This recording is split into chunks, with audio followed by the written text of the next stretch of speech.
completed your assignments. Apologies that haven't had the chance yet to go through all of those and mark all of them just yet, but certainly seeing some great responses come through, and glad to see that everything seems to be working well with the uploading and things like that. So that's really, really positive. I did want to just have a quick chat about the assignment because it leads into today's topic, which is intersections, quite nicely. So I'm just going to share the design that you will all likely have seen from the previous module and also from the assignment. And I'm going to focus on the very left first intersection, which is Wellington Street here. Okay. And I've got these little graphics here just to help explain things. So I'm just going to put a little bicycle down in our bicycle lane. I'm going to put a green car on the inside lane and a red car on the outside lane. Under free-flowing conditions, so the green phase is automatically operating in this instance, what you could possibly have is a left-turning vehicle, this vehicle turning left here, in that kind of motion, and then this cyclist potentially with the desire to travel through. So that arrangement already there is quite uncomfortable whenever you have that left turn against through cycling traffic. Many accidents have been recorded in that exact crash type. And there is a road rule that states, you know, if cyclists see an indicator come on, then they have to slow down and give way to vehicles that are turning left. But there's not always enough time to be able to achieve that. And there's not always an indicator that goes on. So that can make things a little bit trickier. So that's one aspect of this risk. The other thing I wanted to make a note of is this is actually a dual left turn lane. So you can see in the pavement arrows, you can also turn left from the outer lane. So this red vehicle or orange vehicle could also be performing a left turn there. And this one is a much more significant risk because what can happen is this green vehicle, the vehicle on the inside there, can completely block the sight lines of a cyclist that's traveling through. So it is possible that a green vehicle may, you know, slow down and give way to a cyclist that's traveling in that instance, but the red vehicle may be unable to see that cyclist altogether. The technical term for that is dynamic visual obstruction. It's not a static visual obstruction. It only occurs in specific instances, so it's dynamic, it's moving. Another term that can be used for that is kind of a masking effect. So that's the inside vehicle there, blocking the sight lines for the outside vehicle. And something that should certainly be picked up, you know, as part of any road safety audits or any of those design reviews, because it does present quite a significant risk for both cyclists and also pedestrians crossing at that point as well. Now, for those that haven't completed your assignment yet and wanted to include that as a finding, please don't, because we're trying to mark you on new content and we just want to make sure that you are picking up things on your own accord as opposed to things that I've just mentioned there. So it's more just to give you a little bit of an introduction about today's topic, which is all to do with intersections. Ken, any questions so far? No, a few good comments in there around that, and just how to analyze that, and some of the challenges, those sorts of scenarios, and even the left turn giving way, make people a little bit reluctant to ride sometimes. That sort of stuff. Yeah. All right, let's keep going, Max. Get into some content, and everybody pop your questions for Max or myself in the Q&A if you can, or in the chat's okay as well. I'm sort of reading the chat, but the chat's a good one to, just make your comments, your thoughts, comments to the groups, and we'll go from there. But, Max, is Wally back? Back by popular demand. And Ken, I've actually got a story about Wally. My partner, Mary, she was on Instagram and her friend took a photo of Wally. Her friend just happens to be doing our course and was just besotted by Wally and shared it on Instagram. And Mary was like, isn't this part of your training course? So it's going global. We're viral. Wally the wombat. Amazing. This is good. You finally got that social traction that you're always after. Instagram famous, Ken. Yeah. Need to get an account first. But anyway, carry on. So we'll be counting this fellow again.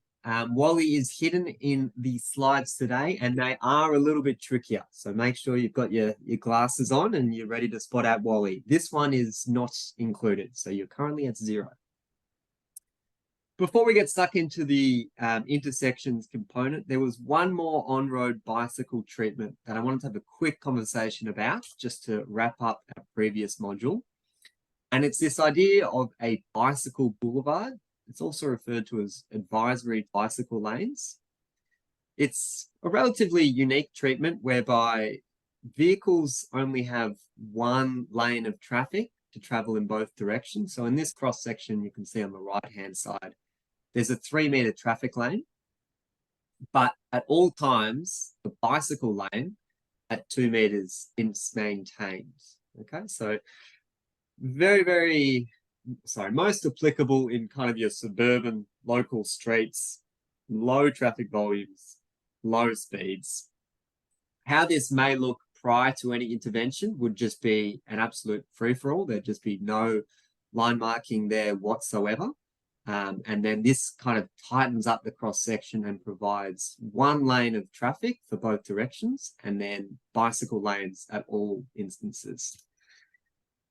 But this example here in Ottawa in Canada, where you can see, that being demonstrated there, where oncoming vehicles, that's basically all the space that they've got, that traffic lane. And if you were traveling in that direction, trying to remember which way they drive on the right-hand side, then you kind of just have to yield to each other and slow down, give way to each other. The signage that they use over in Canada is a little bit different to what we would use, but it's the idea that vehicles share the center lane and then they need to yield to any cyclists that may be in the bicycle lane.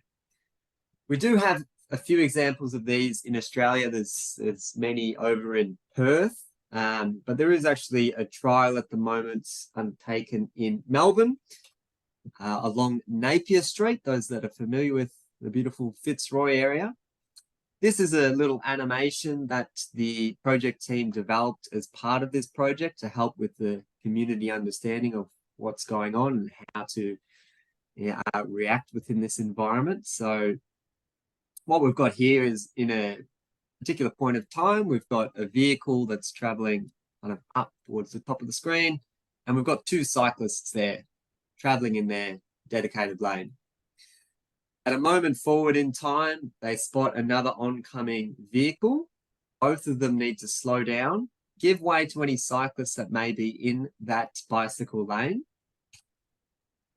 give each other sufficient room to pass one another, as well as, making sure that they're giving space to the cyclists as well before continuing on their path. So this kind of treatment, as I mentioned, most appropriate, low traffic volumes, low speed. You certainly don't want any thoroughfares.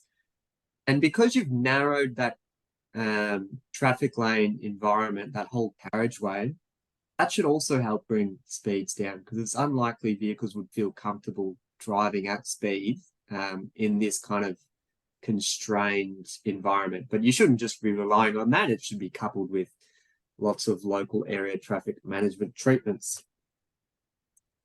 Here's what it looks like out on the ground. So you can see, it's a little bit difficult to see in that photo there, but there is a speed hump there just to slow down vehicles, make sure that they're not traveling at higher speeds. And it's also signed with the bicycle priority route. Any questions on the advisory bicycle lanes there, Ken? Yes, Max. Yes, there are. Okay. First questions are come in, which I think is a really good one. Do we know if there's any results of this trial or any initial results, or is it one of those trials that was to get it in and isn't really going to be evaluated. Where do you know anything around that? So I think this was from memory, this was installed 2021 and it's still installed today.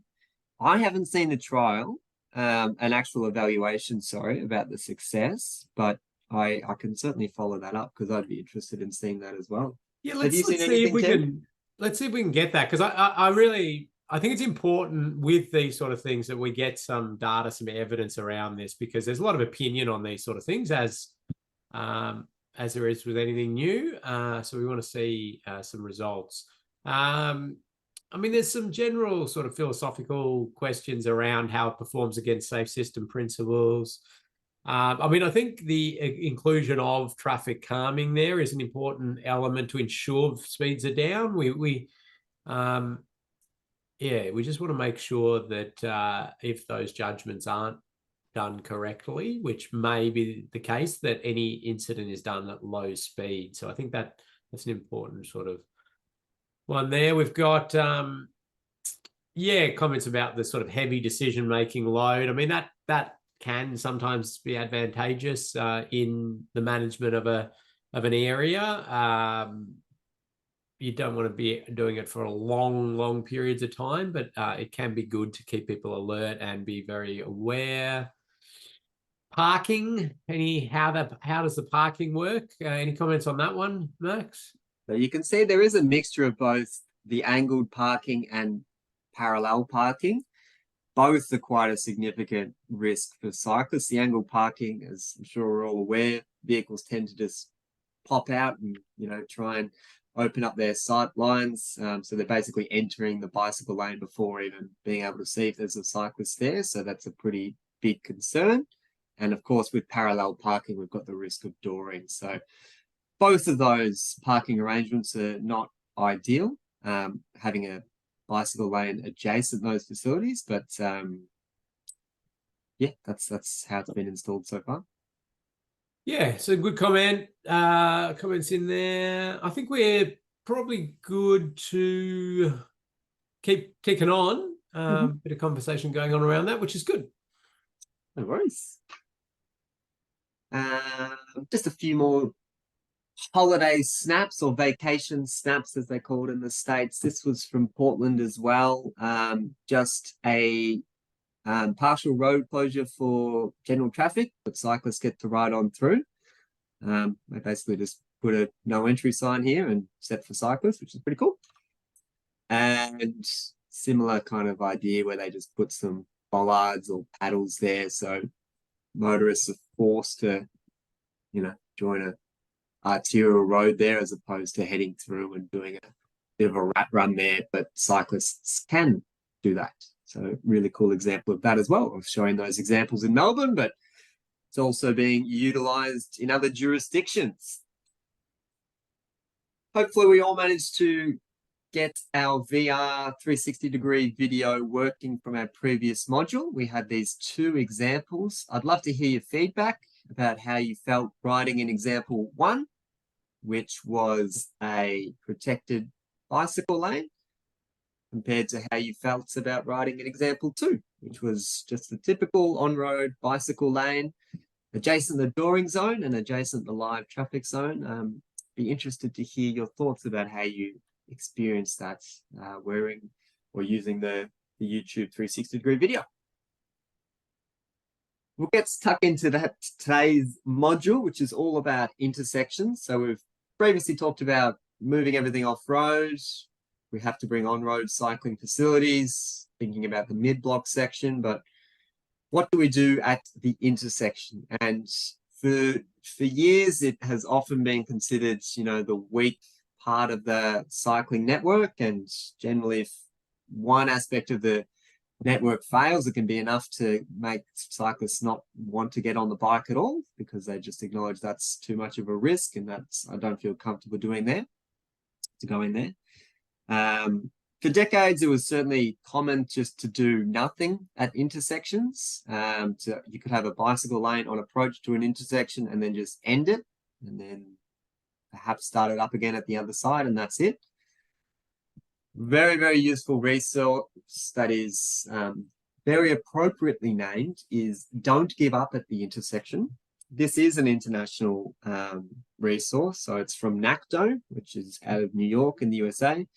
So everything is on the right-hand side. For this presentation, I've flipped things around just to help things, help convey the messages there. But what we will be talking about is this idea of a protected intersection, which is a different configuration that's really important for improving the safety of the cyclist. So this idea of a protected intersection. We'll go through what the design of that looks like. We'll look at some actual built examples internationally, as well as the one that we've got here in Melbourne as well. We'll also have a chat about signalized intersections, talk about some signalized phasing options and things like that, as well as head start boxes, hook turns, and left turn and through treatments. If you've never seen or heard of a protected intersection before, that's completely fine.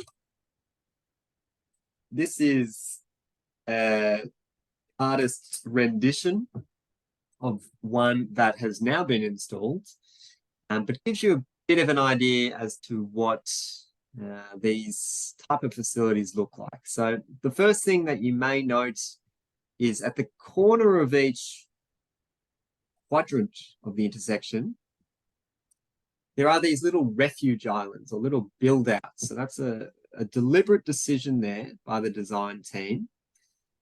And it does a few things. It ensures there is an offset from a vehicle that is turning left to access the minor leg. It ensures that there's an offset between that vehicle and the bicycle lane. Previously, in signalized intersections, the bicycle lane and the left turn vehicle are directly adjacent to each other. That's providing a bigger gap. The corner refuge also slows down vehicles. It tightens that radius up. If you've got a nice, big, wide expanse of pavement to be able to perform a left turn, then vehicles will use as much of that pavement as possible, which means they can do it at higher speeds. But providing this physical feature, it's a curbed island, just helps tighten up that turning radius, meaning it's really going to slow down vehicles. And the brilliance of that is, as we know, cyclists, when it comes to being struck by a vehicle, if we can manage speeds to that 30 kilometers per hour or below, we're much more likely to have cyclists, standing up and walking away from that type of collision as opposed to being killed. So that's certainly the principle that we're trying to achieve as part of these design considerations. I'll go into much more detail about all of these features, but just wanted to provide this quick aerial overview of how this protected intersection functions. I'll jump in. Go for it. There's a few things I just wanted to do before we really delve into those protected intersections. There was a few comments about the 360-degree videos. Yep, everybody's liking the protected lanes more, which I think is fairly obvious and expected. So that's good. A few little issues here and there. One question's come in, which I'm racking my brain for any research around it, which is going to be safer. Like, okay, if you have bike lanes next to parking, not ideal, but if you've got it, parallel or perpendicular. So we know angle parking's not good, but which would be better from a safety perspective? I've often wrestled with that same issue as well, and I've certainly audited many designs that have had both configurations and been asked, well, which one are you recommending? Which way should we go about it? I haven't seen a research either way which would recommend one being a safer option. If it is possible, if you've got the room for the angled parking, right? So say you've got the carriageway width to be able to do that. Is it then possible to have a parallel bay with a buffer because I would see that as a better outcome. Does that make sense? Because if you've got the width there, Yeah. those angled bays are much wider. So if you can cut that back, make it parallel, create a buffer there, Yeah. I'd be recommending that. But as opposed to no buffer in either scenario, both not great outcomes. Yeah. Well, chuck your opinions into the chat, and Max and I will have a bit more of a bit of literature review in some of the databases we go to and see if there was anything further. But yeah, I think Max's call there is good. A few other comments coming in. You keep going, Max. I'll see if I can distill them down and get some themes going here. Fantastic. Thank you, Ken. Okay, so we've got a conventional signalized intersection shown on the left here, where, as I mentioned, very common to have the bicycle lane adjacent the traffic lane or the left turning lane. So this offset that I've highlighted here is typically quite minimal. So the offset is just the distance between the bicycle lane and the traffic lane. A protected intersection aims to maximize this offset. So we want to create that as a wider space as possible.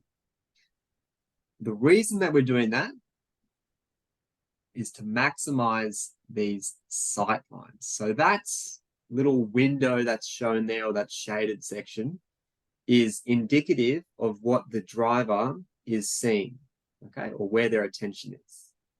In the conventional intersection, you can see a motorist has very limited ability to be able to see a cyclist that may be traveling through that intersection. With a protected intersection, the cyclist is passing directly in front of them. It's much, much more, it's easier for them to be able to spot a cyclist at the conflict point. So that's the main reason that we're so fond of these protected intersections, is it is maximizing the sight lines between our left turn vehicles and cyclists that are heading straight through. For those that are, regular cyclists, you can probably appreciate this with a bit more perspective. It does get quite stressful if you are riding and you're unsure if, the left turn vehicle has seen you and perhaps you've already slowed down to give them way, but there's just this really uncomfortable aspect at traditional intersections that I'm sure for those that ride can appreciate in quite a bit of detail. The protected intersection aims to make that a bit smoother and simpler, so take away that stress at that conflict point. This one is taken out of a TMR document. Thanks, Queensland, doing wonderful work up there. Conventional intersection on the left here. As I mentioned, you've got the bicycle lane there and then the traffic lane just there. So there's not much offset there whatsoever. Protected intersection on the right-hand side. We've got the traffic lane here, and then the bicycle lane, it gets offset. So you can see that it no longer stays on that trajectory right adjacent or close to the general traffic lane. Instead, it gets pulled further away. And once again, that's to open up the sight lines for when that left turn vehicle crosses the path of the cyclist and much more in the field of vision. Left-hand side here, once again, this is more just to show it on the ground. I wouldn't necessarily say this is a conventional intersection because you typically wouldn't have any degree of separation there. It's usually just a cyclist right up against the passenger side door there. But if you were in a vehicle turning left, and this is a difficult intersection because it's skewed as well, it's angled. If you were turning left there, pretty hard for you to see any oncoming cyclists that may be traveling in that facility, as opposed to the protected intersection where there is much better opportunity to, you can even, as you're slowing down, just give a cursory glance and ensure that there's no cyclists crossing. And this one on the right-hand side is actually interesting as it's a bi-directional facility. So cyclists may be traveling in both directions in that instance. So protected intersections can work both one direction for cyclist travel, or it can be bi-direction as shown here. Okay, we'll go through the actual design detail of these type of intersections. The number one item, as mentioned before, is this idea of a corner refuge island. The reason that we need this is because without some means to physically deter motorists from just cutting the corner and going straight across the bicycle lane, that's what this feature does. So it's deliberately designed to slow down motorists, tighten up the radius of the curve, and ensure that they are taking that that path that has been offset. Okay, so that's really, really critical. Number two, I should just also confirm that the terminology that's used within this resource is slightly different to how we would word things within our jurisdictions, but it's more or less the same principles, so it's fine. They refer to number two as a forward bicycle queuing area. It's basically an area where cyclists can pause and wait for their green phase to go.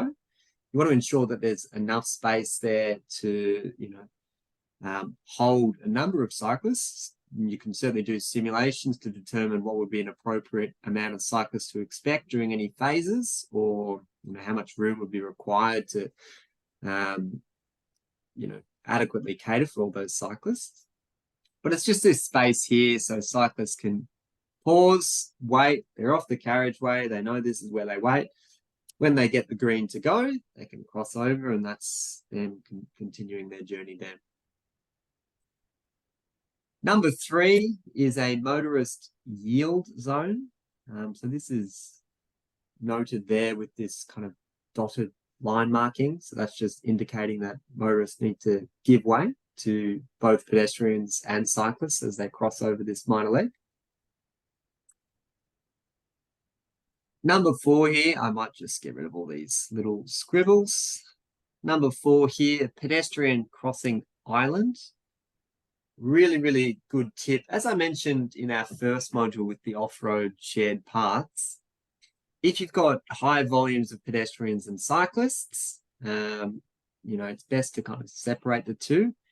It's particularly relevant at signalized intersections because cyclists may already have been in some kind of protected facility or bicycle-only facility, so they're potentially traveling at speed. You don't really want them to come up to an intersection and then have to share that space with pedestrians, because ultimately it's likely that they would be traveling at higher speeds and they'd want to maintain that speed. So you don't want them to have to weave in and out of pedestrians. So number four there is all about separating pedestrians and the cyclists. So two different crossing points. Number five, pedestrian crossing of a separated bicycle lane. This one is a really important one to consider and think about as part of any of your protected intersection designs. But what it actually is showing, number five there, sorry, click the wrong button, is a nice little zebra crossing across the bicycle lane. So if you're a cyclist heading from the right-hand side of the screen, and you all have the green light here, that zebra crossing there should immediately tell the cyclists that, hang on, you need to pause here and give way to pedestrians, ensure that they've got the priority at these points. So slow down and then continue their journey. The reason I'm such a fan of this as an idea is because it's much easier to communicate to cyclists that pedestrians have right away at this location through the use of zebra markings. As mentioned, zebra markings are quite ubiquitous and quite readily understood as a pedestrian priority spot. It's more difficult to be able to tell pedestrians that this is a cyclist priority spot and pedestrians need to give way to cyclists. It's not really within, it's generally just difficult to give signage to pedestrians. So I much prefer this idea of cyclists having to slow down, give way to pedestrians than the other way around. Also, as cyclists are traveling faster, it's good to have them slowing down at these potential conflict points anyway. So I like this idea of providing the pedestrian crossing over the bike lane. And the final one there is the pedestrian curb ramp. I'm really not too sure why they even bothered including that, but it's just like what we would call a pram ramp there, just to ensure that there's a way for pedestrians to access the adjacent footpath, as I'm sure we would all be familiar with. Actually, the reason they probably do that, Ken, is because they don't always do that in America. Sometimes it's just the carriageway and then the curb, and there's no ramp whatsoever. It's very strange how they do. You mean why you don't know why they included it in the list, not included it in the design? Sorry, in the list, yeah. Because to me, that's kind of like, of course you'd do that there, Yeah. but perhaps for other jurisdictions, that's not as common to see. Mm. All right. Any questions there, Ken? Well, there's lots of commentary around some of the challenges and things associated with these intersections, which I think you're going to cover a fair bit more of as you tick along. But we've got everything from impacts on traffic flow to the maintenance implications of the planted separator strips, DDA challenges or accessibility challenges for pedestrians having to, not know where they're pausing and stopping. So they're all, detailed things for us to continue to look through. So it's good bit of chat there. Keep going, and then we'll grab Eddie. There is another question in there around the sort of whether there's any assessments about the free flow left and right turn in the Netherlands with the multi-directional, but keep going and Sure. Well, yeah, we've got some examples now that might help solidify I suppose this theory that we've gone through now, and hopefully provide a bit more context as to how this could be achieved out on site. First example is in the Netherlands. This is an example of a conventional intersection that has been transformed into a protected intersection. So the leg that I'm going to be focusing on for this little example here is the northern leg, or the leg at the top of the screen. And if we imagine we had a cyclist that was traveling down and they wanted to just travel through this intersection like that, that's the kind of path they would take. Okay, you can kind of see that there's a little dotted line marking there. That is the on-road bicycle lane. So that's where cyclists were riding in this curbside environment. That kind of arrangement is very, very, very common within Australia. This is basically how we design our intersections. So that should seem somewhat familiar. May look a little bit different colors. That's okay. So that is the path of the cyclists they're traveling through. And I'm also going to do a little sketch now of what a left turn vehicle would look like. Remember that they've both got the green at this point in time. So they're both kind of being told that you're able to do this. A left turn vehicle would be looking something like this. Okay? Now, what may become apparent with this little example is this angle of conflict is very acute. And whenever we have conflict points, what we want to ensure is we're trying to get them to perpendicular or 90 degrees, because that's when we know we've got the greatest visibility between those road users, okay? So we can see in that example, we have not achieved that. Instead, we've got a very tight angle there. If you could put yourself in the perspective of that left turning vehicle, and the cyclist would be on your left passenger side, potentially in the blind spot. So very, very difficult to be able to see the cyclist. This same intersection now looks like this. They've done a bit of a refurb, as you can see. And I'll show you the path now that cyclists take. So that same cyclist would be traveling along here. They are guided onto this somewhat off-road path, but it's certainly away from the carriageway. They could pause there and wait for their phase to go. Once they get their phase, they would be crossing over at this location here and then continuing on their way. And it continues off-road as well. So that's what the cyclist path now looks like in this protected environment. The vehicle that is turning left has a movement much similar to that one there. And you can see that angle there is much closer to perpendicular. So much closer to that right angle, that 90 degree.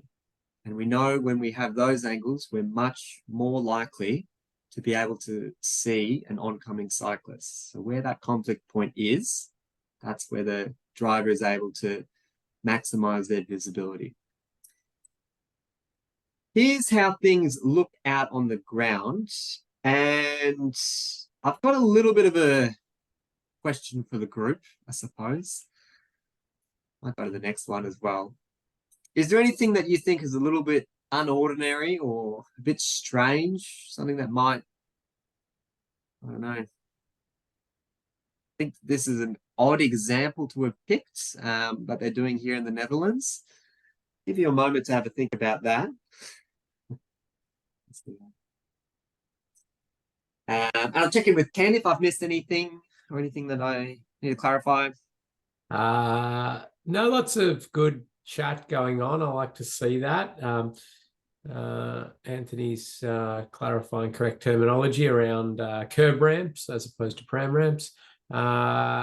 And we've got, continuing sort of discussion about more strategic use of our transport network and encouraging cycling and walking and impacts on traffic, which is all good. We've got some sort of detailed discussion around ped crossing bar widths. A bit of a question there with the protected intersection. But I think, Sean sort of made a couple of comments in there. Thank you. People are saying flush curbs, brick paved cycleway.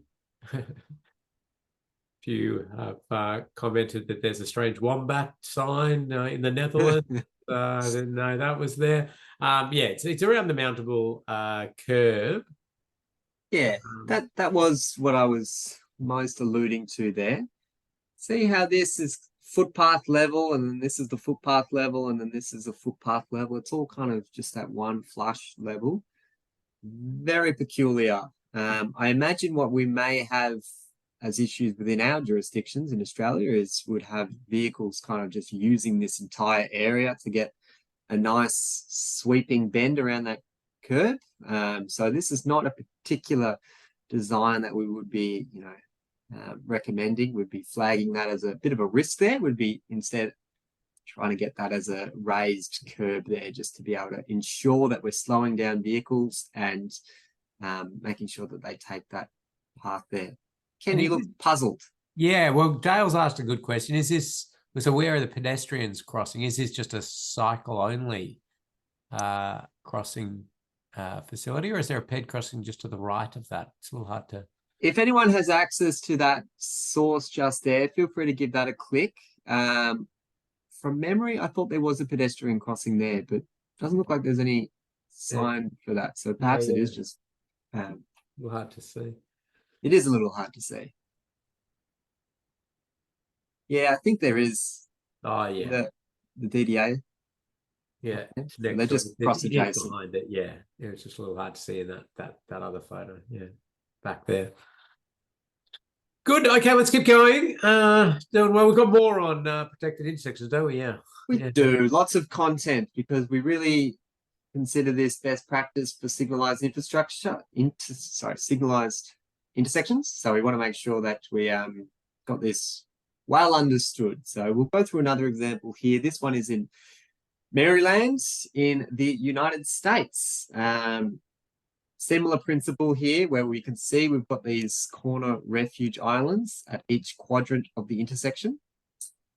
What's different about this one is we've got these two, as you can see within the legend, two different materials. So you've got this grey part here, which is a concrete material, and then this red part here, which is a brick material.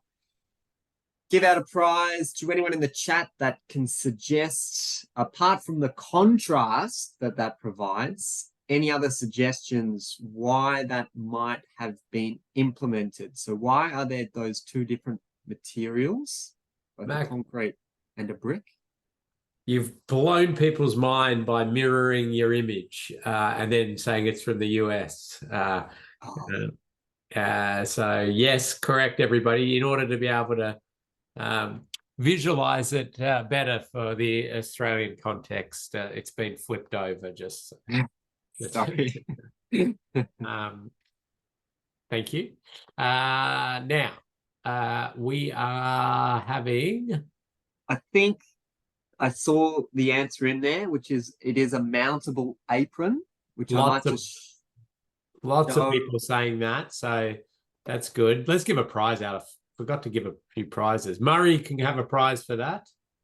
Wonderful, wonderful. It might be easy to see in the distance there. So this is the actual site, but you can see that concrete apron or that concrete section there is flush with the surrounding carriageway, whereas the brick is raised. So that's where you've got your actual physical impedance. And the reason that you would need this approach is where you're catering for heavy vehicles or longer vehicles, because they require additional space to be able to perform left turn movements. They would likely take up the entire concrete apron as they're performing those movements, whereas general traffic would likely just, hopefully be able to follow the edge of the concrete apron there. But very well spotted. That is a mountable apron. And this is another example where one of the legs is actually bidirectional. So I'll go back to the aerial slide, and you can see that northern leg is actually a bidirectional facility. So this is a combination of having both one direction and bidirectional. So quite unique. Now, I did have another example internationally, which I will hop into because I think this is a really interesting one as well. This one is in Manchester in the United Kingdom. It is called the Cyclops Junction, Cycle Optimized Protected Signals, Cyclops. Same design philosophy that we've seen there. We can see our corner refuge islands. You can see that the offset has been provided between the left turn vehicle traffic and the bicycle lane. Another really interesting thing the reason I wanted to include it in today's discussion, see these giant bicycle boxes. They are massive. They're huge. Okay. Now, if a cyclist at a protected intersection, including all the ones that we've shown already, wanted to turn right, so as opposed to going straight, they want to turn right, and I'll show you the journey of the cyclist coming from the left now. Theoretically, they'd be using this. They might have to, come through here, pause at this little stop line there or hold line there, wait for their phase to go. And they can travel through and they pause at this point here again, and they wait for their phase to go green once again, and they can continue on their journey. So that is how the protected intersection configuration permits right turning cyclist traffic. What this design has actually done to some respects is for those cyclists that don't want to do that route, they don't want to have to bother going around the intersection, there is an opportunity to a cyclist to pause and wait in that giant bicycle box to head out into the intersection, just as the vehicle would be doing, to take that right turn traffic lane when there is a gap in traffic to make that turn. So you can see the blue line, I probably should have picked a different color. It might be a bit difficult to see, but that second journey is a lot shorter.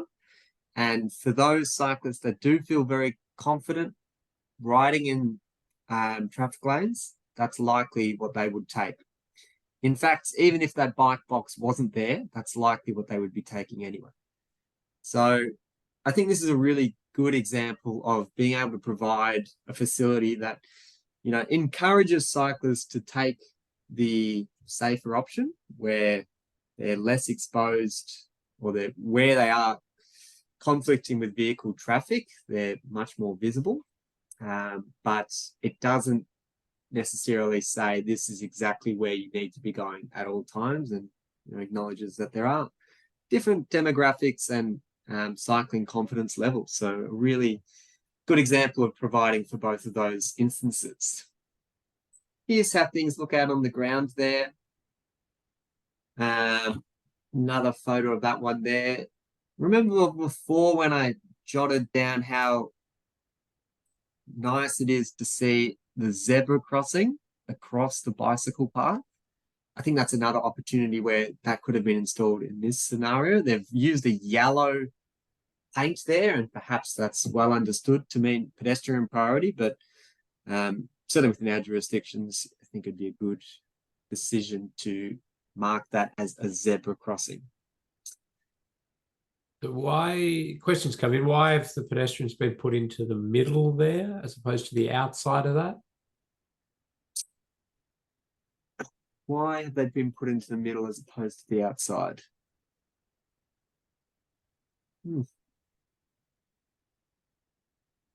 Closer to the desire lines, maybe. Yeah, maybe.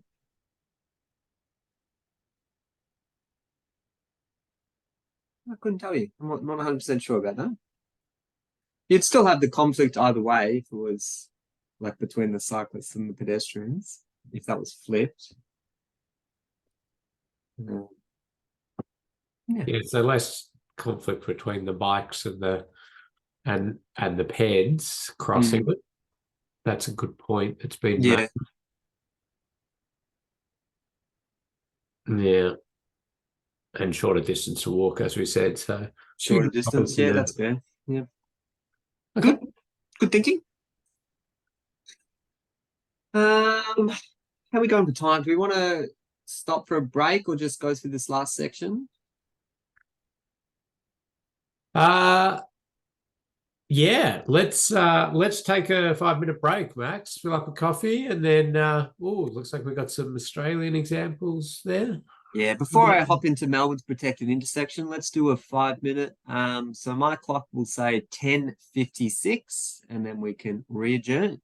Great. Thank you. Welcome back, everyone.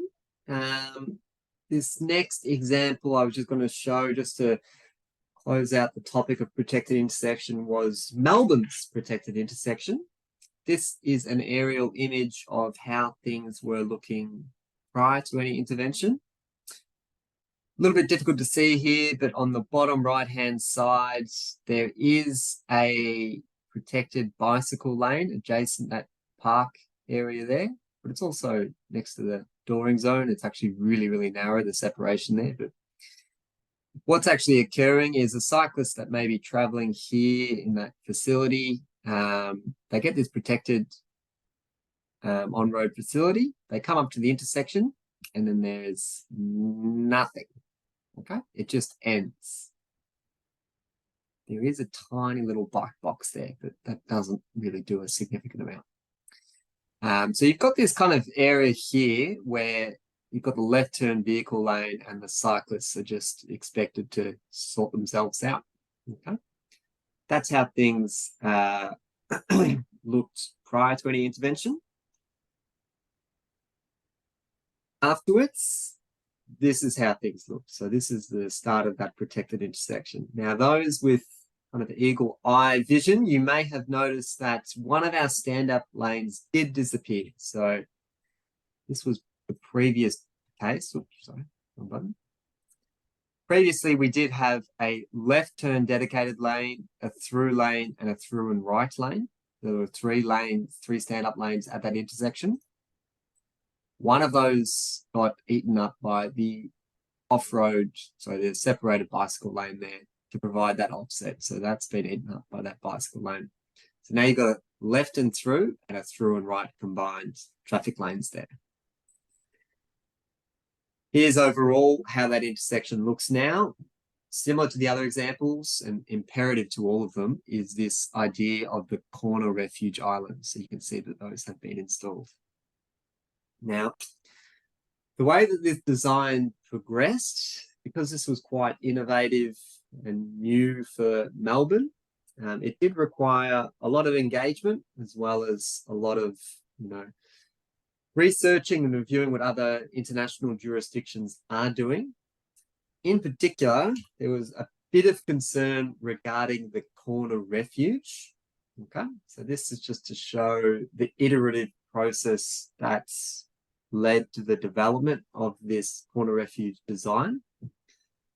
On the left here, initially what was kind of selected as the design was, let's just put in a nice little jelly bean kind of shape to hopefully slow vehicles down and give cyclists enough space to feel like they're physically separated. But after a bit of discussions internally, it was decided it's probably not enough. Motorists may not even notice that and just drive straight over it. So they went for something a little bit bigger in the second revision of this one. They decided that, yeah, okay, this is a bit of an improvement, but some of these sharp angles associated with the corner refuge island, we'll try and smooth that out. And that's how they got to this kind of kidney bean shaped corner refuge island. Then there was a bit of discussion around, well, do we know how many cyclists we're going to actually have queuing and waiting? So remember when I showed the graphic of the bicycle queuing area? That's when that decision was made to kind of make this a little narrower facility just to be able to fit more cyclists within this space here. So they don't have to either access the adjacent carriageway or block pedestrian paths that could be crossing. So they went for this boomerang style corner refuge island. The final one that was decided is kind of an amalgamation of lots of those options. And the shaded area there are the areas that are mountable. So those are the sections where it's just flush with the surrounding carriageway. So heavy vehicles can safely perform their movements there. As I mentioned, this project, as it was new and interesting and exciting, and whenever we have any of those types of innovative projects, we tend to get a bit of pushback from stakeholders about whether or not it can be feasibly installed within our network, even though we know that they've been installed successfully in other jurisdictions. So the City of Melbourne, they were a key stakeholder in this, as well as some bicycle user groups and things like that. The idea was, well, let's not hypothesize of how this could feel. Instead, let's do a demonstration of how this does feel. And the decision was made that let's do a 1-to-1 scale, fully line marked, this exact intersection. So they surveyed the existing conditions, they produced the design, and they went out there with their paints in this off-road depot, completely away from carriageway, all blocked off, nice and safe. This is a 1-to-1 scale of what the design was proposing. They got all the stakeholders that were concerned or involved in the development of this design on their bicycles.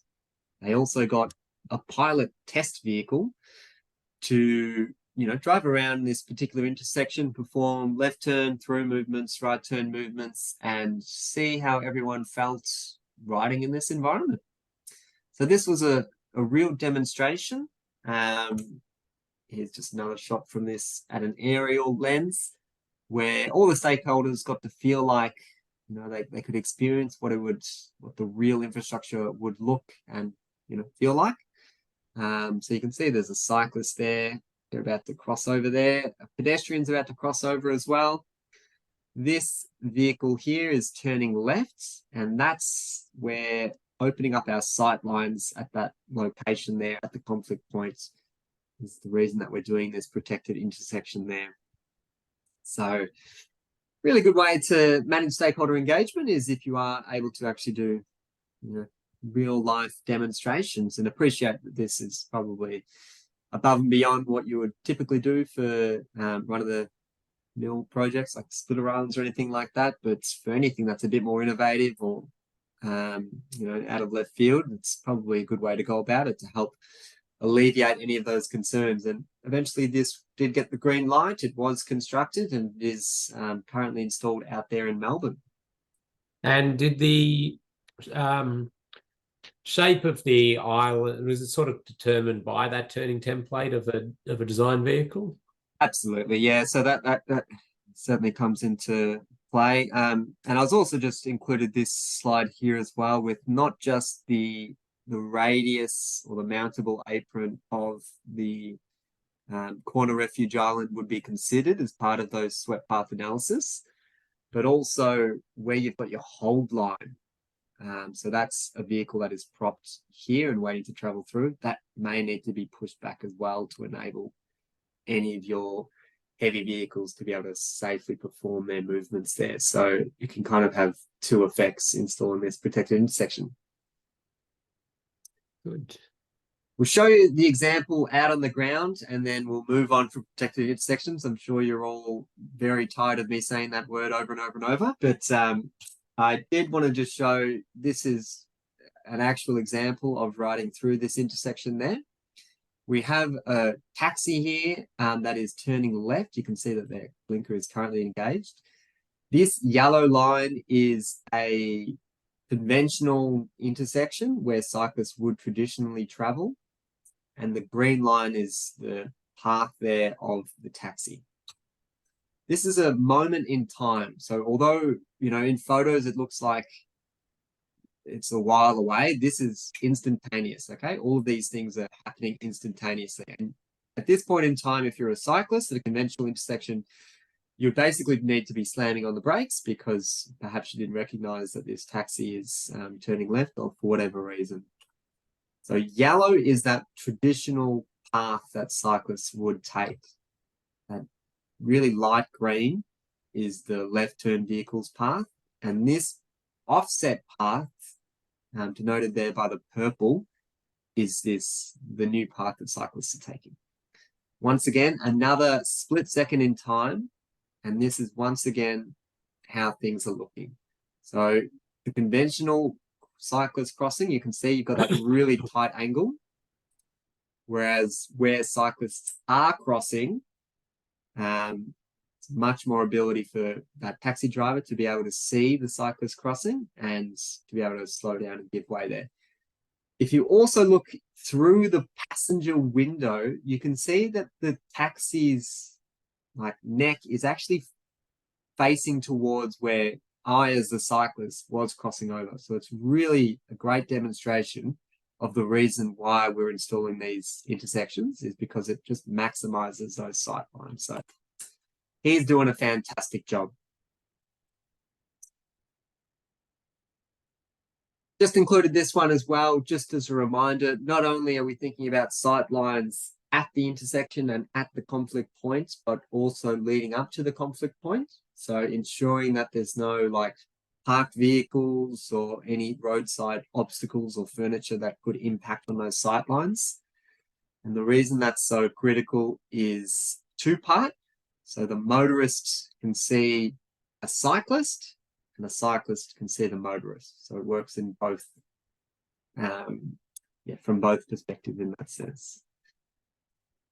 Marissa, if you don't mind, could we please launch the poll for today? Because I just wanted to make sure everyone feels comfortable with the contents that we've discussed for the protected intersection. For those that can't see the poll question, I'll read it out now and you can just pop in your answer in the chat. The question is, the most important feature of a protected intersection is, and the answers are, maximizing sight lines between motor vehicles and cyclists, conflict paint, banning general traffic movements, or separate phasing for general traffic and bicycle traffic. So there's 4 options there. The most important of those options, most important feature for the protected intersection.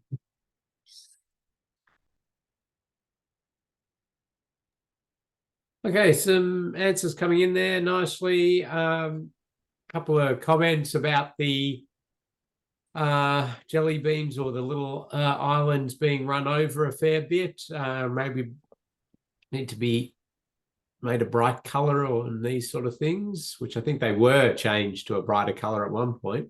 Yeah, I remember there was some cat's eyes or RRPM stuck on them just to help them in low light conditions. There's a question or comment, and actually I think it come in at another point around the requirement for shoulders for major roads to allow for broken down vehicles to stop outside of the traffic lane, and how we think about bike facilities in association with that. I mean, I would start by saying I think that's very dependent on a specific function of a road, and it being a not only a major sort of arterial, but also recognized as a traffic priority route. Then you're into that phase of requiring that that shoulder and that sort of breakdown area. As we get into these environments where we're trying to certainly utilize space for active transport facilities, I think that's where you start to I suppose not provide that extra buffer breakdown area. But it's an interesting one. It is a balance, yeah. We might end that poll there, Marissa, and share it with the group. So it does seem like most people are agreeing that maximizing the sight lines between motor vehicles and cyclists is the most salient feature, most important of a protected intersection, which I would agree with. So good to see that that's coming through. I had another question for the group, and it is my favorite question, of course. It is having a look at this intersection and asking what's wrong with this photo. So we've got a very confused cyclist there. Of course, that's Catherine, who was helping deliver module 1, but we'll get Catherine out of the way for the moment, and we might even shift that banner down, and we'll give you a good chance to have a look at this intersection and have a think about what do you think is wrong with this photo? What's wrong with this intersection?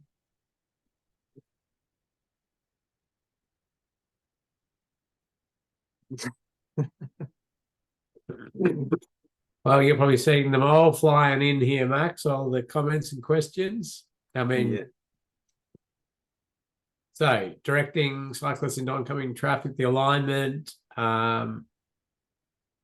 surface issues, random pot plant holding a sign, seems a bit of a hazard, uneven surfaces. Yeah, that diagonal crossing.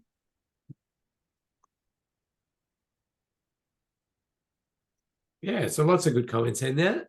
Thanks, everybody. Anyone know the location or want to give a guess? Yeah, the diagonal crossing is actually quite unusual. Can it work? I would say yes, if that's where you're, as I mentioned, with the bi-directional facility, if you've got all your attractions on one side of the carriageway and happens to flip over to the other side, then perhaps this is a really sensible solution, just to be able to stop all traffic and let cyclists take the most direct path possible. If you were looking into some type of bi-directional facility, because it's not common within our jurisdiction, so that diagonal crossing, I'd be wanting to have a think about what can we do to actually manage speeds before they get to the intersection. So maybe like raised tables, like raised intersections, that kind of thing. So if there were a red light runner just to go straight through the intersection, hopefully be at much lower speeds and within that survivable limit. Guesses came in for US and Canada were the big ones.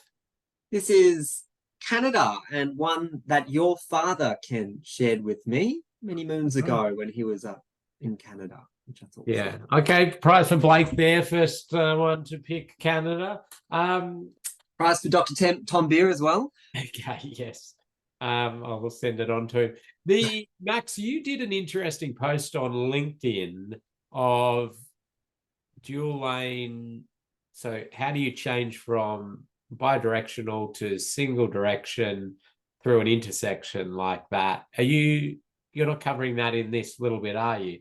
No, I think I don't actually go into those kind of details for this. I think it's, yeah, as I said, at a principle level, once again, just thinking about what are the speeds, where are the conflict points, can we reduce speeds, can we reduce volumes, can we make the conflict as obvious as possible, you know, those kind of things at a principle level. But I think to be able to provide some really nitty-gritty details, I need to be reviewing designs to give you some more technical advice about how that could be managed.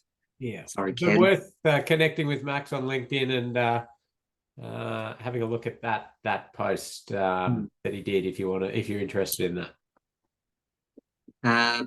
Also, this cyclist just happens to be riding wherever they want as well, and no helmet. There you go. Signalized intersections. So these head start boxes, super common in Victoria.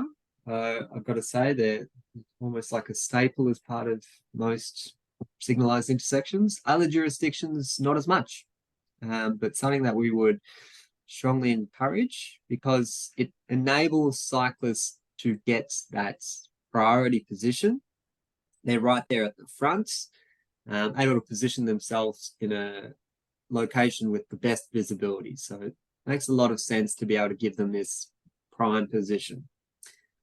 The Austroads guide does stipulate these 4 arrangements that could potentially be used to show cyclists where this head start box is.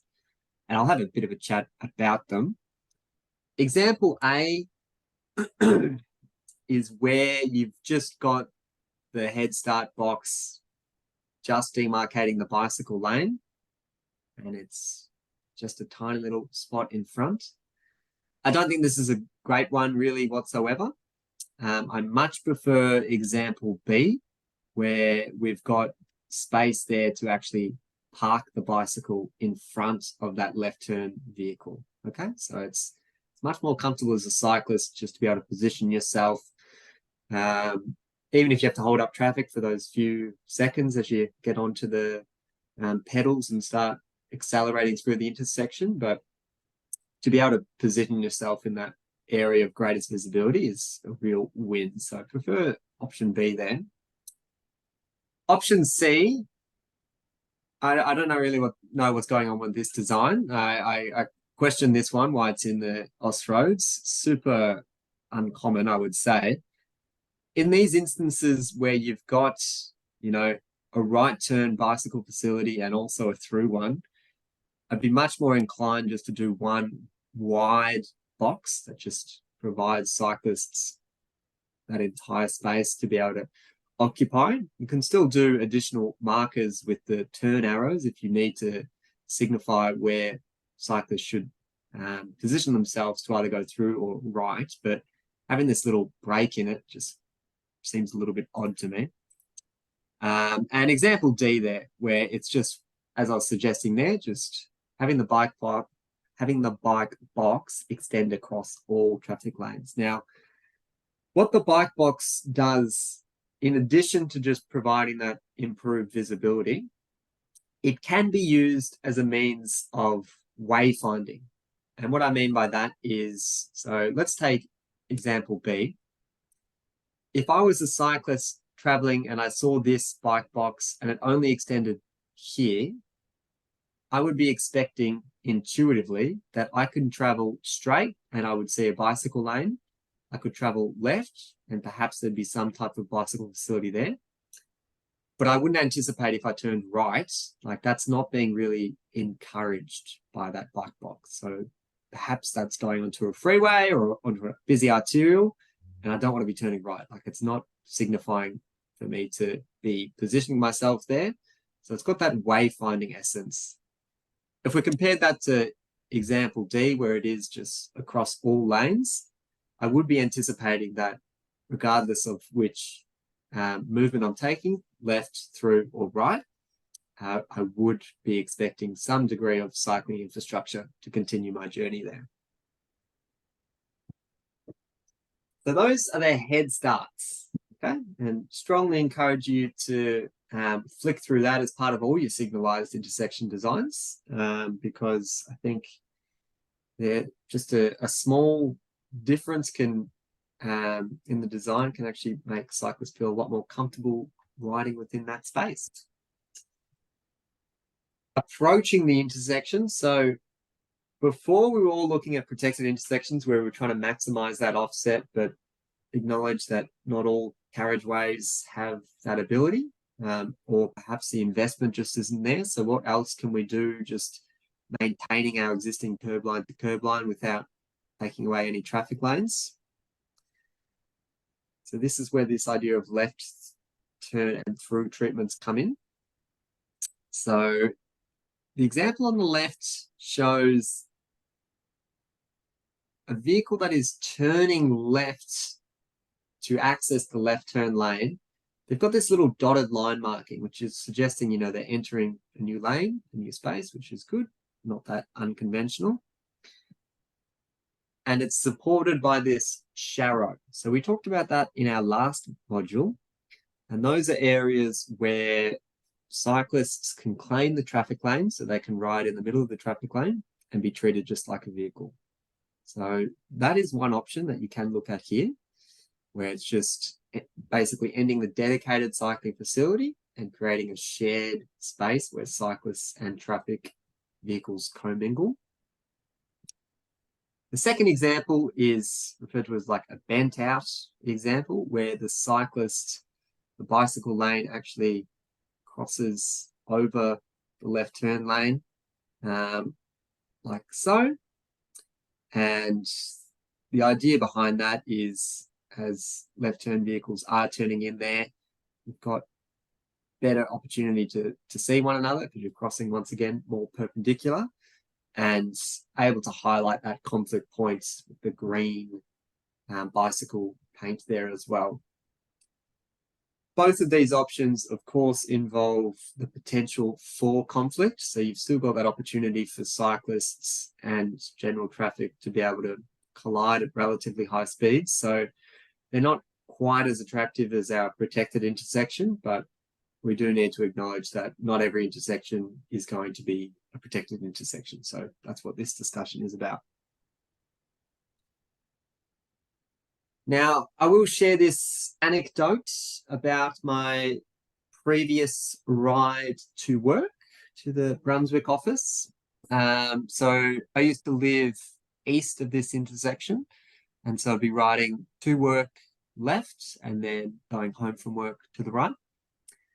And if we have a look at what my journey to work looked like, you can see this is a bicycle lane that is adjacent the dooring zone, as well as adjacent the general traffic lane. The speed is 50 kilometers per hour.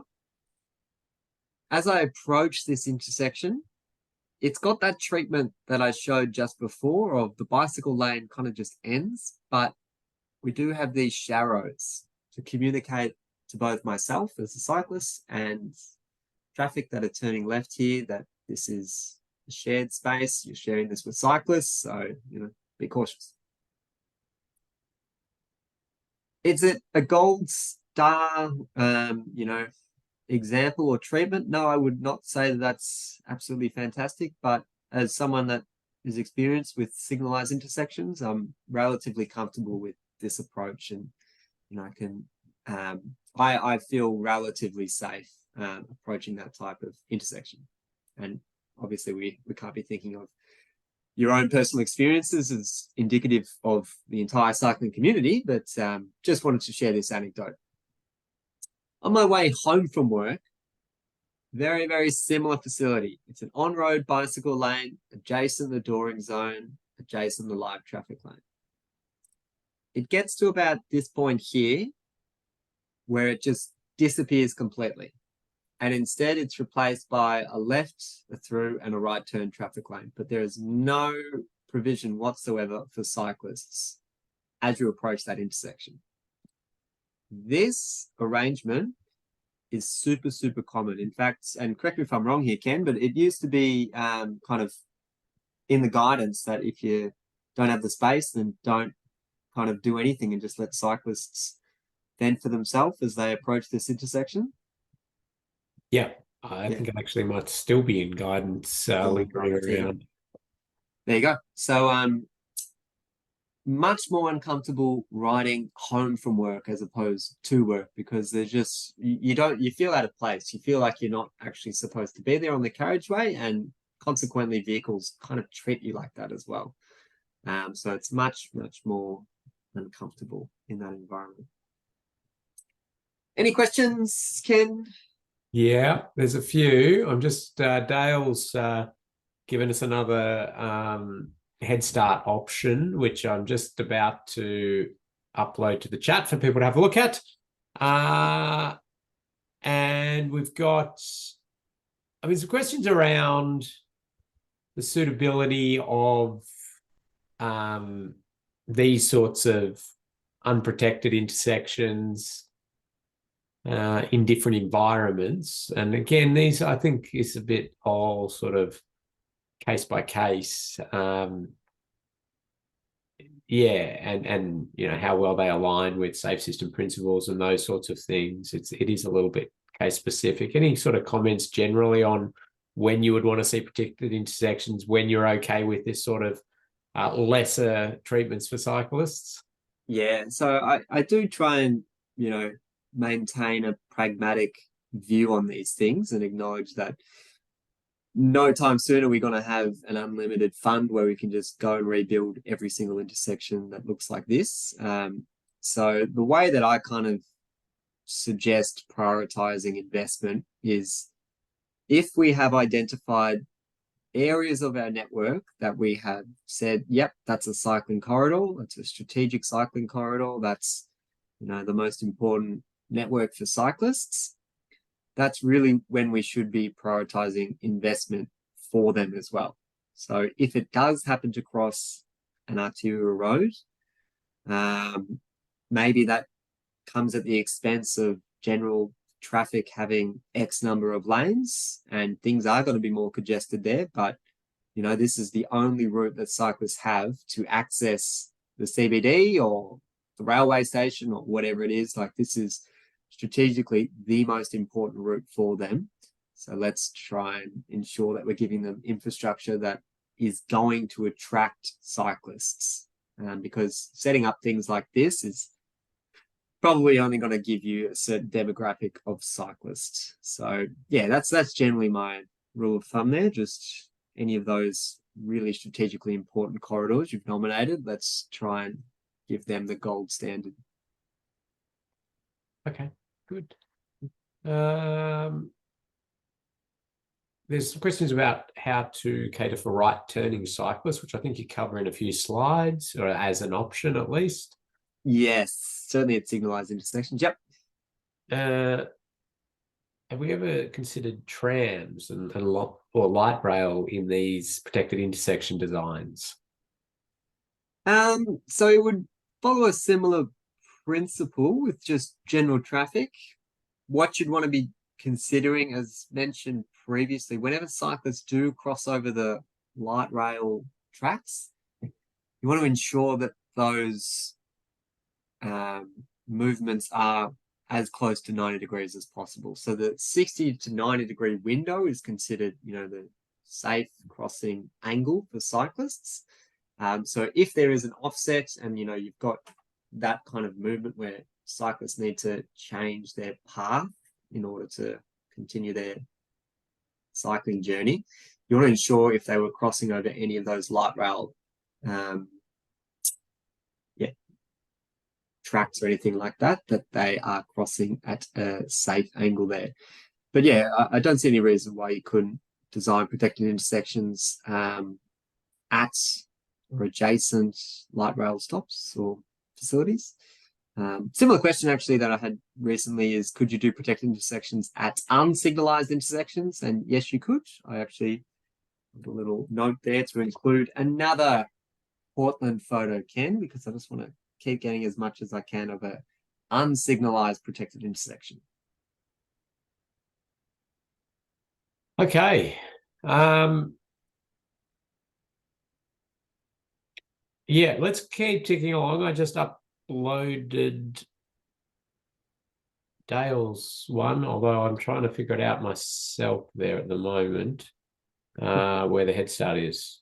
We'll keep working on that. I'll keep chugging along. You just interrupt me if you need. Yeah. Now, similar complex environment, and I'm sure you're familiar with these left turn slip lanes that cross over bicycle lanes. The reason I say it's complex is because it's not kind of one distinct, this is where the conflict point is, and how do we manage those interactions specifically at this point. It's generally a very large taper length, a long time in space, a conflict area where motorists would be crossing over the bicycle lane. I certainly know as a motorist, I get quite nervous crossing over those type of cycling facilities, even though you check on approach, there's no cyclists, you check your rear view, you check your wing mirrors, you check your blind spots, but I still get nervous as a motorist crossing those type of facilities because it's just such a large exposure to those crashes, okay? What's being done in this example, which is probably quite a common thing, is just highlighting the whole conflict point area. So it's actually green all the way from back here, all the way to the intersection. So that's all of that is colored green to hopefully really emphasize that cyclists are in that area as opposed to just where that conflict exists. Similar to the other direction, you can see it starts green there, goes all the way green up until the hold line. Another way that this potentially could be mitigated as a risk is if we were to use the adjacent footpath or the adjacent land there, and let's bring cyclists over there. So this is actually a snip out of the Austroads report that they did on this type of treatment, where if we were able to get cyclists, you know, if they were potentially just riding on the shoulder there and bring them up off-road, traveling alongside the slip lane, but as I mentioned, this is off-road, and then pausing, having to give way, cross over there, and then continue their journey. Now, the reason I say this with a degree of skepticism is because cyclists that are already riding in this type of environment would be pretty unlikely to do that little detour that I just showed there on that diagram. So whilst in theory, it's a good suggestion because you are really focusing the conflict point. It's only at this location here. We're slowing down cyclists, so we're making them slow down, give way, check for any of those vehicles entering the slip lane. There also would be a possibility to, you know, raise that conflict point there and giving priority to cyclists there. But it needs to be carefully considered as to what do we actually think cyclists in that space would be using, because yeah, odds are they might just head straight through and use the easiest route for them. All right, hook turns. Another wonderful thing that we've got lots of here in Victoria, both for vehicles and for cyclists. For those that haven't seen these before, the way they work is rather than a cyclist have to position themselves and get into the right turn traffic lane, most relevant when there's multiple lanes, but that can be really stressful to try and push yourself against live traffic and get into a right turn traffic lane. Instead, you basically give yourself an opportunity to stay where you are, which is likely on the left-hand side of the road, access these little hook turn boxes, which is away from the carriageway, so you're not blocking any of the through traffic here. When the lights go red for that through traffic, general traffic, the other direction get their green, and that's when you can get your head start, similar to a head start box. Here's just one example of a hook turn.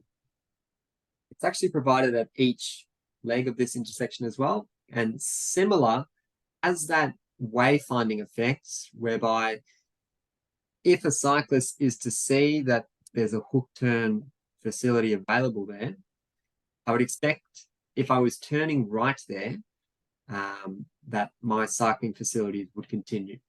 If there's no hook turn there, then perhaps it's conveying to me that there's no cycling facilities there, or there's no reason for cyclists to continue there because it could be a general traffic priority route. So just to confirm, I'll show you how this cyclist does a right turn. They go left to go right. Cyclist heading straight up here. Pauses, waits in that little box, waits to get their green light, and then they head straight across there, as opposed to pushing their way across and getting into this right turn lane here and then performing that kind of movement. This one can feel very, very stressful. So this idea of hook turns, really good way to do things. So there's just a few clarifications or people asking about signal phasing on that sort of stuff, and what there is no change to signal phasing. It just runs the way it does. You're just storing as a cyclist there. Yep. And you ride ahead. Again, I've got some video footage of that, which we posted online. I'll see if I can dig that out and put it into the chat as well. There's a bit of discussion going on, which is good. People having a chat there. A question, what about Queensland shared vehicle left turn and bicycle through treatment? I'm not sure exactly what that Queensland specific one is. Do you know? Do you mind repeating it? Shared left. What about Queensland shared vehicle left turn and bicycle through treatment? It sounds like that example that I showed before of riding into Brunswick. Yeah. Where you've got that sharrow type of environment where the bicycle lane ends and then the left turn traffic mingles with cyclists in that same. Yeah, okay. But happy to get more info about that. I can follow that up afterwards. And there's, I suppose, some, again, more sort of higher level commentary around, are these treatments going to actually encourage people to ride? And what are we thinking about? Who's confident enough to be doing that sort of prop out in front of that traffic lane and hold it and those sort of things? And it does sort of narrow down who we would be, expecting to ride bikes. So I think just to clarify there, we're not saying this is the ideal. We're saying that if you're stuck in these situations, sometimes, some of these things can be better than nothing, but not ideal. Yeah, that's a very fair comment. It popped up a little bit of 360 or footage of bicycle hook turns, and I think Hamid's just put one up as well there. Oh, okay. Do you want to just open that link? I might just chat to it. Let's have a look. Oh, yeah. Yeah. Oh, yeah. Yep. Okay. I see. Yep. Yeah. So the bicycle lane and this left lane is kind of sharing that space there, and presumably because there would not be the carriageway width to provide two separate ones. Yeah. Any thoughts on that yourself, Ken? Again, we're in territories that really just not great stuff at all for people riding bikes, but so we're kind of tweaking around the edges of trying to get something. It's not ideal. I mean, we'd really want to be getting riders off on their own facility here and protected through the intersection is the ideal. Another example, which is a bit of fun. This one's in Toowoomba. have Oh, a look yeah. at this giant patch of green. So they want it because it's a multi-turn left lane coming to the intersection. They want to push cyclists away from the curbside or away from that side of the carriageway and bring them closer to the middle. So they just did this huge patch of green. See how they're no longer riding in the dooring zone and they're riding here. So as they approach the intersection, they're more central and able to head through that intersection. I thought that was another fun little example.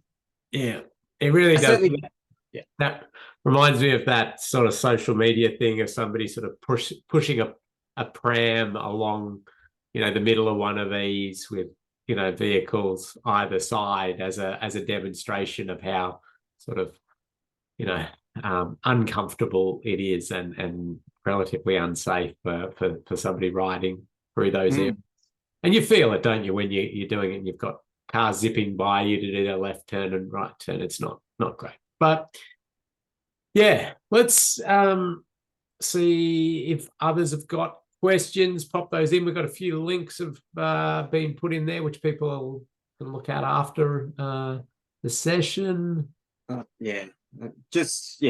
never think that signs and line marking and pavement markings is really going to solve any of that as an issue. Perhaps it can raise awareness to a certain degree, but acknowledge that sometimes we do work in very complex areas, so you do need to have these types of discussions. We shall carry on with our presentation. So signalized intersections, here's another example of a way that this could be treated or looked at. Rather than do like a hook turn scenario where they're more or less still on the road environments, or push them across to the right turn lane, can you do like a type of bypass? And this is obviously a T intersection. If you were traveling through, you just do like so. If you're a cyclist wanting to turn right, though, you've got this little gap in the median area, refuge thing there. And there would be a little pedestal that you can just push and say, I'm a cyclist here, I want to cross, and you'll get your own separate phase to be able to access that minor leg. I much prefer this than if you're a cyclist and try and ride across 2 traffic lanes to get into that lane. I think that's a really nice suggestion. I'll get rid of all that writing. This one is an actual example of that in practice. This is in Adelaide, where rather than try and force cyclists to get into these right turn traffic lanes, they stay in this lane here and then they just kind of cross at the signalized crossing there. So that idea of bypass facility for cyclists. This one is mid-block, but it's got a similar idea, where we're trying to get cyclists onto the other side of the carriageway here. So we're actually taking them off-road, getting them to cross over here and then continuing their journey on a shared path on the other side of the carriageway. So rather than getting them to just do that kind of movement, trying to really slow them down, acknowledge that there's a pretty significant conflict point here. So you want to be slowing down and make sure that you're looking left and right before you cross over. All right, cyclist signals. I've got a few more slides and I did want to allow some time for the quiz as well. So I might just try and get through this content. Bicycle signals. This is a massive intersection, as you can see, where we've got light rail or trams. We've got lots and lots of general traffic lanes as well as service roads. The cyclist journey that I'm thinking of here is going to be from the bottom of the screen turning right. I'll just show you before I do any more annotations of what this looks like out on the ground. And this is a tiny little bike box. And although it's not activated yet, you can see next to the general traffic pedestal phase there, the signals, is just a tiny little attachment there, which is for the cyclists. So that's just a bicycle symbol. And cyclists actually get a head start at this intersection, which is great because it's so big And it's nice just to be able to have that space in time where you get to lead into the intersection and there's no general traffic. Everyone else is stopped around you. So this is an awesome example of installing your bicycle signals there. The kind of qualm that I had with this one, and this is once again an anecdotal experience, is I live to the right of the screen. So I actually wanted to turn right here. The way that these signals are operating, or the way that they have been designed, is to facilitate a cyclist traveling through. So although it's just a green bike symbol, that's all you see, it's actually denoting that this is now cyclist opportunity to travel through this intersection. As I mentioned, I wanted to turn right, so I was already well and truly into this intersection, performing my right turn movements. All the other traffic had stopped, and I probably got about, this point in time where the other vehicles, they get their green light. So it's something that I obviously misread as a user within that environment, because it was obviously meant to communicate that cyclists can continue straight, but not turn right as part of that little head start. But an example of where we need to have a think about how the infrastructure may be read or misread by users. And perhaps that's an opportunity there where things like arrows could be used to supplement that journey that is being encouraged as part of those signals. I'm certainly not trying to say that we don't do cycling signals. I love head starts. I think they're an excellent idea. I'm just trying to get that thought process in place that we think about, well, how could this potentially be misunderstood by the community? It's not uncommon to see the bicycle green actually put on the same face as general traffic as well. So this is an example in Perth, and actually jotted along this corridor is this same kind of face design. So cyclists get the head start and they get to go through the intersection, and it's a really wonderful thing to be able to give that priority to cyclists. Not in terms of connectivity and just keeping their movement continuous and giving them the head start, in terms of safety, because they're there at the intersection first, and just in terms of being able to experience that little rush of adrenaline that you're the first one out of there. Like, you feel a little bit lucky because you don't have to be stuck in all those cars and with all the traffic that has still got the red light. You're green, you're good to go. I really think that they're a very sensible solution. So strongly encourage looking into those ones as well as part of any of your signalized design work.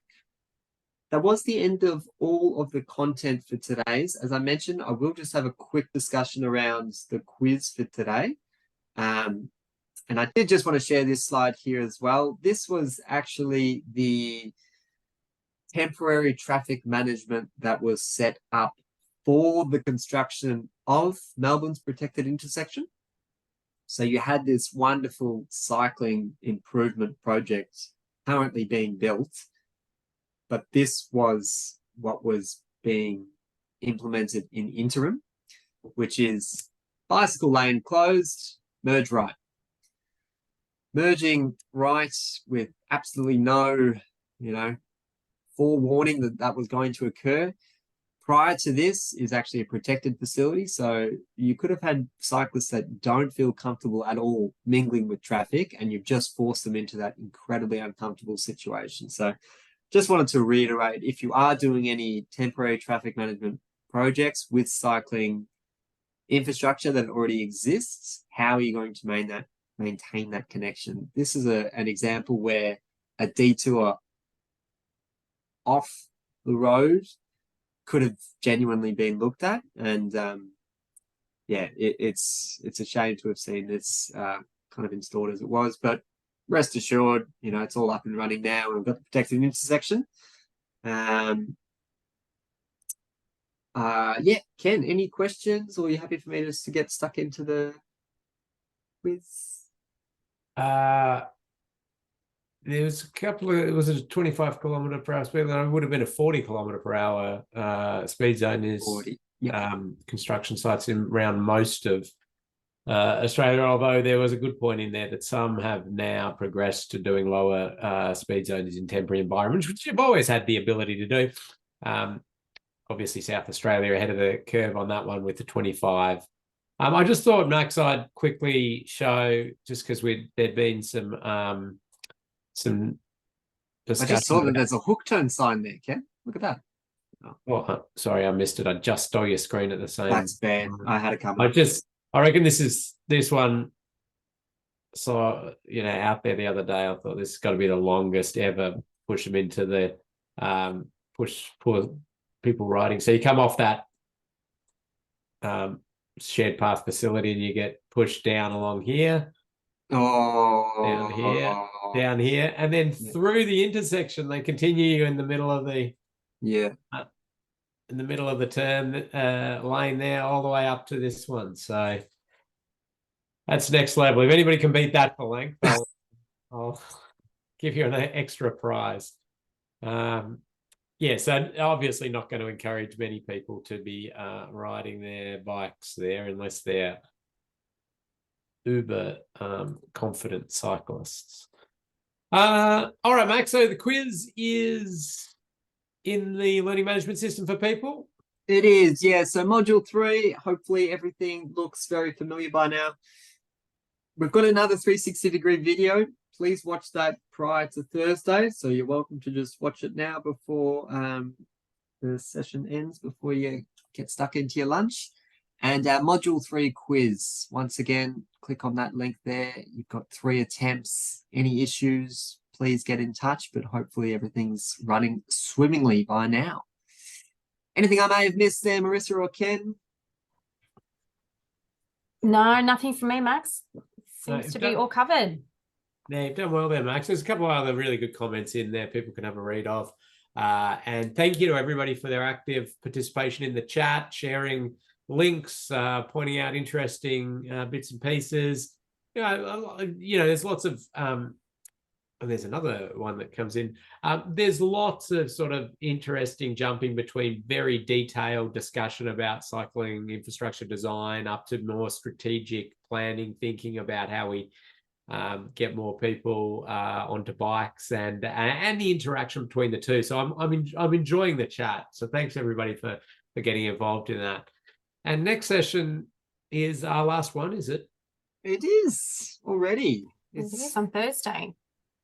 And so in that session, you give people a little assignment to do you, Max? That's correct. Yeah, we'll actually get you inspecting your very own cycling infrastructure. So we'll go through the content of the assignment next module, but look forward to seeing you all then.